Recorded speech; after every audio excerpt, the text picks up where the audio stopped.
बहुत बहुत शुक्रिया सर। स्पीकर सर, मैं ये वक्फ तरमीमी बिल की मुखालिफत में खड़ा हुआ हूं। किसी एक शायर ने बड़ा अच्छा कहा था, जब भी ज़मीर और ज़र्फ का सौदा हो दोस्तों, जब भी ज़मीर और ज़र्फ का सौदा हो दोस्तों, कायम रहो हुसैन के इनकार की तरह। सर, ये वक्फ तरमीमी बिल भारत के गयूर मुसलमानों के ईमान पर, इबादत पर एक हमला है। नरेंद्र मोदी की हुकूमत ने इस मुल्क की सबसे बड़ी अक़लियत के खिलाफ एक ऐलान जंग कर दिया, और ये जंग सिर्फ मेरे जिस्म पर है, बल्कि मेरी आज़ादी पर, मेरी समाजी और माशी मार्जिनलाइजेशन पर है, मेरी शहरियत पर है, मेरे मदरसे, मस्जिदों, खानखाहों को और दरगाहों को निशाना बनाया जा रहा है। और ये हुकूमत सच्चाई को नहीं बयान कर रही है कि ये तरमीमी बिल से मुसलमानों का तहफ़्फ़ुज़, तरक्की और गुर्बत का खात्मा होगा। ये सरासर झूठ है। सर, अगर आप आइन के आर्टिकल 14 को देखेंगे तो उसमें लिखा हुआ है इक्वल प्रोटेक्शन। अब आप देख लीजिए सर के हिंदू, सिख और जैन को और बौद्ध को उनके एंडोमेंट में तहफ़्फ़ुज़ मिलेगा, क्योंकि उनका एंडोमेंट बाय यूजर बरकरार है और उनका एडमिनिस्ट्रेशन उनके हाथ में होगा। कि गैर हिंदू या गैर उनके मजहब का आदमी दान भी दे सकता है उनके लिए, और एंडोमेंट बोर्ड का तहफ़्फ़ुज़ भी मिलेगा, क्योंकि उसके ऊपर ओवरराइडिंग क्लॉज अप्लाई नहीं होगा, लिमिटेशन का कानून उस पर अप्लाई नहीं होगा। उसके बरक्स ऑपोजिट आप देख लीजिए, मुस्लिम वक्फ को वक्फ बाय यूजर निकाल दिया गया। एक मुस्लिम वक्फ की जायदाद पर कब्जा होगा, लिमिटेशन लगेगा तो जो एनक्रोचर है, जो खाबिज है, वो रातों रात मालिक बन जाएगा और एक गैर मुस्लिम वक्फ बोर्ड को एडमिनिस्टर करेगा। ये आर्टिकल 14 के इक्वल प्रोटेक्शन का वायलेशन। अब आर्टिकल 14 में सर इक्वालिटी बिफोर लॉ भी है, और उसका कैसा वायलेशन हो रहा है कि कोई आर्बिट्ररी स्टेप नहीं ले सकता और कोई भी ऑफिशियल किसी भी तरीके से गलत आर्बिट्ररी फैसला नहीं लेगा। यहां पर आप एक डेजिग्नेटेड ऑफिसर को रखकर वो फैसला लेगा कि ये जायदाद वक्फ की है, गवर्नमेंट की है। क्या ये प्रिंसिपल्स ऑफ नेचुरल के खिलाफ नहीं है, जिसका तकर्रुर एग्जीक्यूटिव करती है? ये हमारे theory of separation of powers, Bharat के आइन का बेसिक स्ट्रक्चर का हिस्सा है। क्या इसका वायलेशन नहीं है? सर, आर्टिकल 25 का वायलेशन कैसे है कि आप मुसलमानों से वक्फ बाय यूजर छीन रहे हैं और फिर आप कर्ब कर रहे हैं वक्फ वाल औलाद को, मगर वहीं पर दूसरे धर्म के मानने वालों को उनके मजहब पर चलने की पूरी इजाजत है। लफ्ज जो आर्टिकल 25 में इस्तेमाल हुआ सर, वो इक्वली एंटाइटल्ड, यहां पर मुसलमानों के इक्वल एंटाइटल्ड नहीं हो रहा। अभी हम गृह मंत्री का, वजीर दाखिला का यहां पर उनका हमने तकरीर सुनी, यहां पर वो ये कहते हैं, वजीर दाखिला, शायद वो कटमुल्ला की जबान ना कहते हैं, वजीर दाखिला कहने पर वजीर दाखिला ने अपने बयान में कहा कि बोर्ड और काउंसिल जो होगा वो माने वक्फ इस्लाम से अलग है। सर, अगर ये बात सच है आपकी, तो फिर आपको यह कानून बनाने की जरूरत ही नहीं है। आप एक नॉन स्टैट्यूटरी बॉडी बना दीजिए। ये जो कानून बन रहा है ना सर, ये आर्टिकल 26 इसका सोर्स है, और आर्टिकल 26 जब इसका सोर्स है तो आर्टिकल 26 का ABCD क्या कहता है कि रिलीजियस डिनोमिनेशन को अपने मजहब के अफेयर्स खुद चलाना, मूवेबल इमूवेबल प्रॉपर्टी को लेना और एडमिनिस्टर करना। जब हिंदू धर्म को, बौद्ध धर्म को, सिखों को यह राइट दिया गया है, तो आप कैसे मुसलमानों से छीन रहे हैं? तो यह आर्टिकल 26 का ग्रेव वायलेशन है। तो सर, अब वक्फ बाय यूजर का मामला देखिए, मिनिस्टर साहब ने कहा कि एंक्रोचमेंट हो रहा है, 17,000 एंक्रोचमेंट हुए हैं। तो यही नरेंद्र मोदी की हुकूमत ने 2014 में उस वक्त के मंत्री ने एक Waqf properties eviction of unauthorised occupants bill को इंट्रोड्यूस किया। आपने विड्रॉ कर लिया 2024 में उसको। क्यों विड्रॉ किया सर आपने? जब आप मान रहे थे कि एंक्रोचमेंट हो रहा है तो आपने बिल को विड्रॉ कर लिया। अच्छा सर, अब वक्फ बाय यूजर को आपने निकाल दिया, माने कंडीशन क्या लगाए कि अगर उसमें डिस्प्यूट होगा और गवर्नमेंट प्रॉपर्टी होगी। सर, डिस्प्यूट तो है। मिसाल के तौर पर मोहिबुल्लाह साहब जिस मस्जिद के इमाम है, पार्लियामेंट के सामने मस्जिद है सर, 123 प्रॉपर्टीज में मस्जिद है, डिस्प्यूट चल रहा है, कल कलेक्टर या डिस्ट्रिक्ट ऑफिसर बोलेगा कि भाई साहब ये गवर्नमेंट प्रॉपर्टी है, स्टिकर लगा दिया जाएगा, मस्जिद बंद गवर्नमेंट प्रॉपर्टी हो गई, होगी ना सर। अब ये बताइए, आप जब से यहां पर पूरे बीजेपी रूलिंग पार्टी हमको ज्ञान दे रहे हैं कुछ नहीं होगा, कुछ नहीं होगा, मैं दलील के साथ बता रहा हूं आपको। ये मस्जिद दिल्ली गवर्नमेंट बोलती हमारी है, वक्फ दिल्ली वक्फ बोलता हमारी है, तो सर वक्फ बाय यूजर, अगर मैं अपनी गवर्नमेंट के खिलाफ वक्फ बोर्ड वक्फ बाय यूजर इस्तेमाल नहीं करेगा तो क्या है सर। अच्छा, ये अमेंडमेंट जब हो जाएगा तो मुझे कहने दीजिए सर, सिर्फ प्राचीन मंदिरों की हिफाजत होगी, मस्जिदों की नहीं होगी। अब सर आप आ जाइए, अगर डिस्प्यूट मेरा एंशिएंट मॉन्यूमेंट से वक्फ का, एक मिसाल दे रहा हूं, दिल्ली में 172 वक्फ प्रॉपर्टीज एएसआई कंट्रोल में है, मैं तो हार ही गया वो, क्योंकि मेरे पास डॉक्यूमेंट नहीं है। आप कह रहे हैं कि डॉक्यूमेंट चढ़ाओ, अगर मेरा गवर्नमेंट से डिस्प्यूट चल रहा है मैं तो क्लेम ही नहीं कर सकता, क्योंकि आप जज बनेंगे, आप ही फैसला करेंगे, और जब तक आप फैसला नहीं करते वो वक्फ की प्रॉपर्टी नहीं होगी, वो प्रोविजन डाल दिया आपने। अच्छा, अगर मेरा डिस्प्यूट एनक्रोचर से होगा सर, तो एनक्रोचर में तो आपने तो 107 को डिलीट कर दिया, आप रातों रात खाबिज को, एनक्रोचर को मालिक बना रहे हैं। सर मैं ये पूछना चाहता हूं आपके जरिए हुकूमत से, एक मुंबई में एक बहुत बड़े दौलतमंद है, खोजा बरादरी का यतीम खाना था, उन्होंने 2004 या 5 में 22 करोड़ में खरीद लिया। वो केस सुप्रीम कोर्ट में, क्या आप उनको मालिक बनाना चाहती है लिमिटेशन एक्ट अप्लाई करके? हमको बताइए, हम जानना चाह रहे हैं। और सच्चर कमेटी ने सर 2007 में कहा कि दिल्ली के 123 प्रॉपर्टीज की मार्केट वैल्यू 6000 करोड़ की। आज हम 2025 में आ गए, क्यों आप उन प्रॉपर्टीज के खिलाफ पड़े हुए? 1976 में उस वक्त के वजीर आजम इंदिरा गांधी लेटर लिखा, इसको आप दे दीजिए, मगर आप उसको मानने को तैयार नहीं है। तो सर और एक जो झूठ फैलाया जा रहा है, management empowerment efficient development, sir this bill takes any management from the hands of Muslims, disempowers the waqf in comparison to any other stakeholder, takes away the efficiency of administration and hampers development. Waqf disempowerment in the name of efficiency, inefficiency is being created. The progress of development from pre-independence till today is sought to be destroyed. Sir अभी हमारे home minister साहब ने फजल पुकाया case का जिक्र किया। Sir मैं आपसे गुजारिश करूंगा कि होम मिनिस्टर जरा अच्छे लोगों को रखकर इंफॉर्मेशन ले, फजल पुकाया का ऑबिटर क्या है? इट इज ऑबिटर, वो रेशो डेसिडेंडाई नहीं है जो आपने कहा है। अच्छा सर, शेड्यूल ट्राइब के बारे में कहा, क्या शेड्यूल ट्राइब में मुसलमान नहीं होते? शेड्यूल कास्ट में नहीं होता मुसलमान, शेड्यूल ट्राइब में मुसलमान होता। तो क्या आर्टिकल 25 मेरा चला गया, आर्टिकल 26 चला गया, आर्टिकल 14 चला गया, 15 चला गया, 29 चला गया? लक्षद्वीप का एक मुसलमान एमपी है, क्या उसको राइट नहीं है क्योंकि ट्राइबल है? क्या कह रहे हैं आप? इस ऐवान को क्यों गुमराह कर रहे हैं आप शेड्यूल ट्राइब के नाम पर?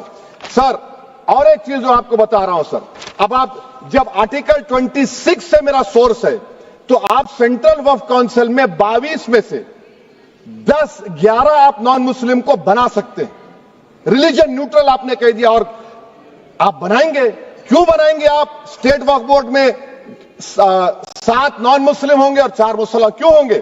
क्योंकि आप लॉ में 95 में डायरेक्ट मैनेजमेंट में ले सकते 5 साल के लिए। आप वक्फ बाय यूजर को आप कलेक्टर डिस्ट्रिक्ट ऑफिसर बोलेगा ये वक्फ की प्रॉपर्टी नहीं है, तो वो वक्फ बोर्ड खामोश बैठ जाएगा, कुछ एक्शन ही नहीं लेगा, क्योंकि वो आपके प्यादे हैं। अच्छा, जब आप नॉमिनेट करेंगे सर मैं मोदी गवर्नमेंट के खिलाफ नो कॉन्फिडेंस ला सकता हूं, मगर वक्फ बोर्ड का चेयरमैन जो नॉमिनेट होगा उसके खिलाफ नो कॉन्फिडेंस नहीं ला सकते, हम बिल्कुल नहीं ला सकते। क्या मजाक है बताइए आप? ये डेमोक्रेसी है। नॉमिनेट भी स्टेट गवर्नमेंट करेगी, वो अगर डिक्टेटर बन जाएगा जैसा आज भारत में हो रहा है तो वो भी नहीं हटेगा। कम से कम यहां पर तो इलेक्शन है, वहां पर तो आप 5 साल झेलते रहो उसको। अच्छा सर, अब ये जो क्लॉज 11 और क्लॉज 9 आप 16AA से देखिए, where the qualification of the members of the board has been limited only to 3 categories contained in 14(1)(c). Intention is very clear that the majority is to be packed with non-Muslims. So who will defend my interests, sir? If I cannot depend on the state waqf board, central waqf council, which are going to comprise non-Muslims, this in itself is a clear violation of Article 26, 14 and 15, sir. अच्छा sir, CO पहले 95 act में था कि word मुस्लिम, आपने गायब कर दिया उसको। अरे आखिर क्यों कितनी नफरत है आपके लफ्ज मुसलमान से। अच्छा फिर क्या कह रहे हैं आप कि ये भी आर्टिकल 26 का वायलेशन है। सब जितने हिंदू धर्म के प्रॉपर्टीज है, सिख धर्म के हैं, बौद्ध के हैं और आपके जैन के, वहां पर उन्हीं के मजहब का ऑफिसर होगा। और कहां पर नहीं होगा? वक्फ बोर्ड में। Waqf board is a pure religious institution, इसको समझने की जरूरत है। तो आप ये कर दे रहे हैं सर। अच्छा सर आप देखिए, अब आप आ जाइए ये ट्राइब्यूनल पर। मुझे समझ में नहीं आया सर कि हमारे होम मिनिस्टर वजीर दाखिला ने क्या कह दिया कि 2013 का जो कानून है वो नहीं बनता तो हम नहीं लेके आते।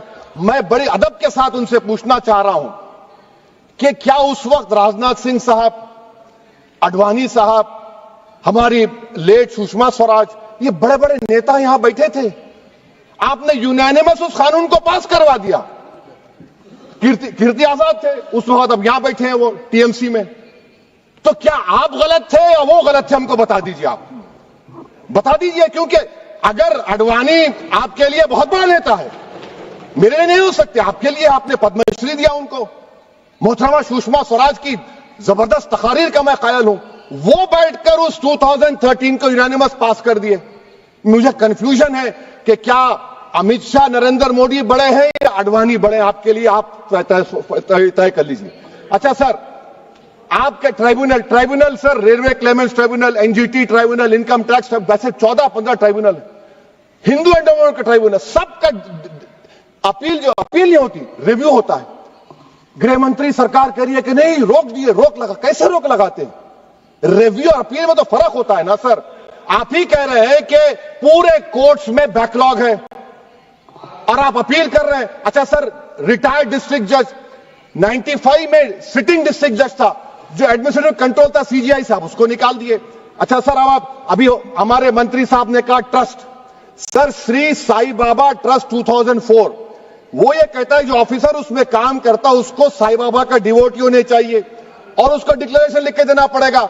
यहां पर हो रहा तो यहां पर क्यों नहीं हो रहा? अच्छा सर, आप फिर देख लीजिए, ये आपका हो गया सर। हां, अब अमित शाह साहब ने सेक्शन 2A के बारे में कहा और उन्होंने इस बात का इकरार कर लिया कि दाऊदी बोहरा के लिए यह बनाया गया है। मगर मैं आपके जरिए से गवर्नमेंट से पूछना चाह रहा हूं, आपने तो उस प्रोवाइजो में दाऊदी बोहरा का नाम ही नहीं लिखा। आपने उनको भी थैंक यू कर दिया, उनका नाम क्यों नहीं लिखा आपने? और सर, और गवर्नमेंट क्या कर रही है? आप मुस्लिम समाज में जो बेकार किस्म के लोग हैं उनको एक रास्ता बना रहे हैं, एग्जिट दिखा रहे हैं कि तुम्हें वक्त से बचना है तो तुम्हें ट्रस्ट बना लो। ये क्या कर रहे हैं सर आप?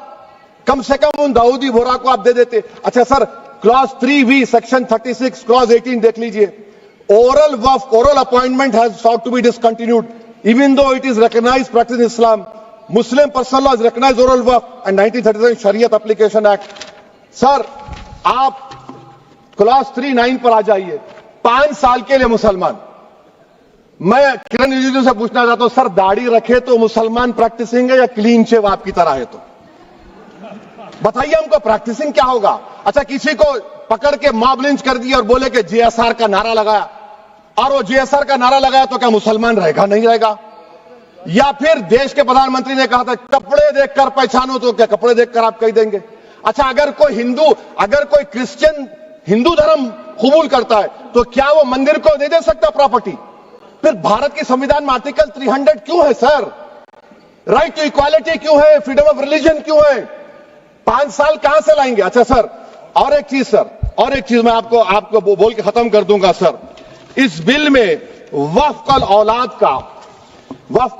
का सर, इसमें आप देखिए clause 432, the creation of waqf aulad shall not result in denial of inherent rights to heirs including women heirs और द वाकिफ और the right of person. Sir, ये आर्टिकल 25 का वायलेशन है, शरीयत एप्लीकेशन एक्ट 37 का वायलेशन, आर्टिकल 300A का वायलेशन है।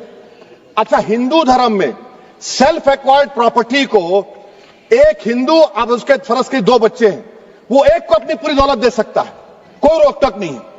वो कहेगा नहीं मैं घर के बच्चों को नहीं दूंगा, मोहल्ले के गरीब को दे दूंगा, वो भी कोई रोक टोक नहीं है। वहां पर आपको बच्चों की फिक्र नहीं है। जब मैं अपनी प्रॉपर्टी को अल्लाह को मालिक बनाकर दे रहा हूं, आप कह रहे बच्चों की फिक्र नहीं है, इतनी मोहब्बत आप बिल्किस बानो से दिखा देते तो आपके लिए दुआएं देती आपके लिए। तो सर आप दूसरी बात आप देख लीजिए सर, आखिरी बात कहकर मैं अपनी बात को मुकम्मल कर रहा हूं सर। नहीं खैर मुकम्मल कर रहा हूं, स्पीकर साहब बहुत टाइम दे दिए। सर आप देखिए इसमें अमित शाह साहब बोले कि इतनी प्रॉपर्टीज का कब्जा हुआ, चोरी हुई, ये हुआ। सर क्लॉज 2652A सेक्शन, अगर कोई प्रॉपर्टी बेचता है 2 साल की सजा थी, आपने क्या कर दिया, उसको 6 महीने कर दिया। नॉन बेलेबल था, आपने बेलेबल कर दिया। सेक्शन 40 की बात करते हैं, सेक्शन 40 में सर हमको जो ज्वाइंट वर्किंग कमेटी का जो नोट्स दिए, उसमें मिनिस्ट्री ऑफ माइनॉरिटी अफेयर्स ने कहा कि 30 साल में 515 केसेस सेक्शन 40 के और सिर्फ 8 लोग कोर्ट को गए। वक्फ यूजर का कानून तेलंगाना आंध्रा में है, सेक्शन 40 का कानून तमिलनाडु 63 है, आंध्र प्रदेश में 43 है। और सर आप डायरेक्शन दे रहे हैं, अच्छा क्लॉज 4218B देखिए सर, आप रूल बना रहे हैं, कोऑपरेटिव फेडरलिज्म के खिलाफ है, इतना रूल बना रहे हैं। और आखिर में सर मैं आपको बताना चाह रहा हूं स्पीकर साहब, ये बिल का मकसद सिर्फ मुसलमानों को जलील और रुस्वा करना है, मुसलमानों को दूसरे दर्जे का शहरी बनाने का इनका मकसद है। सर अगर आप हिस्ट्री को पढ़ेंगे तो महात्मा गांधी उस वक्त के व्हाइट अफ्रीका में सफेद फार्म अफ्रीका के कानून को महात्मा गांधी ने कहा था कि ये मेरा कॉन्शियंस इसको मानता नहीं है, मैं इस कानून को कबूल नहीं करता हूं। तो महात्मा गांधी ने क्या किया, उन्होंने उस कानून को फाड़ दिया। तो मैं गांधी की तरह इस कानून को फाड़ता हूं